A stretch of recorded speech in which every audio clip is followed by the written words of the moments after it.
যে মাটি মিশে আছে দেহে প্রাণে, মিলে আছে চিন্তায়, চেতনায়, স্বপনে।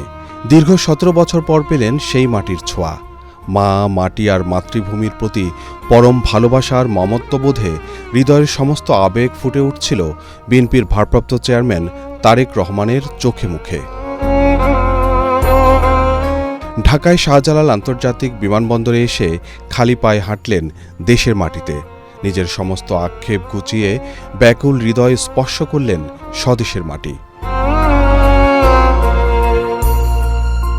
এর আগে কুয়াশাচ্ছন্ন আকাশ থেকে নতুন আলোর ঝিলিক নিয়ে ১১টা ৪০ মিনিটে শাহজালাল আন্তর্জাতিক বিমানবন্দরে অবতরণ করে তারেক রহমানকে বহনকারী বিমান।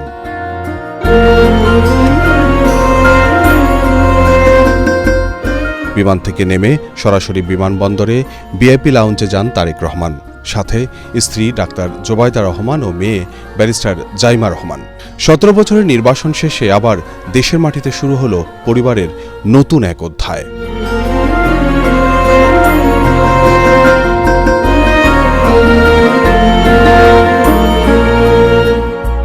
সেখানে আগে থেকে অপেক্ষমান ছিলেন বিএনপির সিনিয়র নেতারা। দলের কাণ্ডারিকে পেয়ে উচ্ছ্বাসে পেটে পড়েন তারা, বরণ করে নেন প্রিয় নেতাকে। দীর্ঘদিনের রাজনৈতিক সহকর্মীদের এক এক করে বুকে টেনে নেন তারেক রহমান।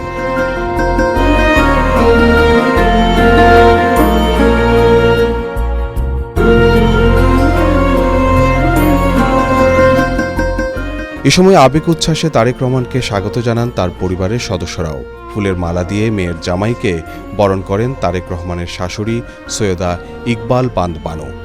কিছুক্ষণ সময় কাটান পরিবারের সদস্যদের সাথে। নানুর সাথে খুনসুটিতে সময় কাটান জাইমা রহমান। বাবার মতো তারও ১৭ বছর অপেক্ষার দীর্ঘশ্বাস পেরিয়ে ফিরে আসার মহা এক আনন্দ।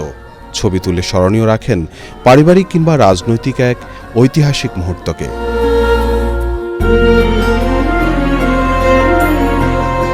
এরপর তারেক রহমান বিমানবন্দরে কিছুক্ষণ আলাপচারিতা করেন দলের নেতাদের সঙ্গে।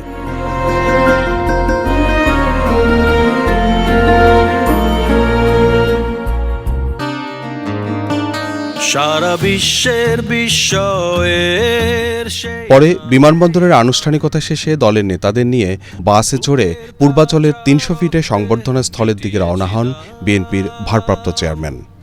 আমার লাল সবুজের জন্ম পরিচয়ে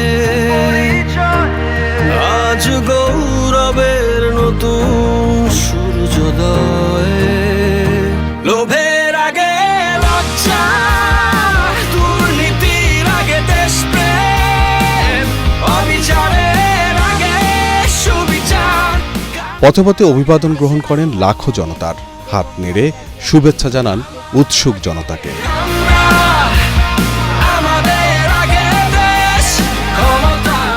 ইকরামুল হক সায়েম, এটিএন বাংলা, ঢাকা।